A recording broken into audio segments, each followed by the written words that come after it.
করে না, আমার ভালো ভালো দামি দামি জিনিস আমার পাশে থাকতো, 24 ঘন্টা পরে থাকতো আমার রুমে। ও একটি কোনো দিন একটি শার্ট, একটি প্যান্ট, একটি কাপড়ও ধরে নাই।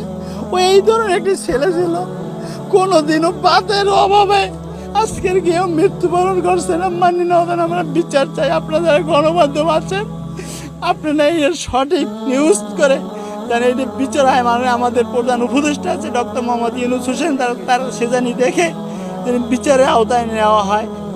আমার গালাগালি করবো টাকা এই পরিস্থিতিতে আমি ফোনটা কেটে দিছি।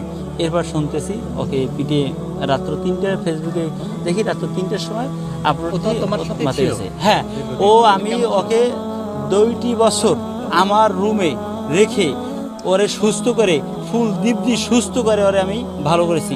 কিন্তু ওর মতন একটি সৎ চরিত্রবান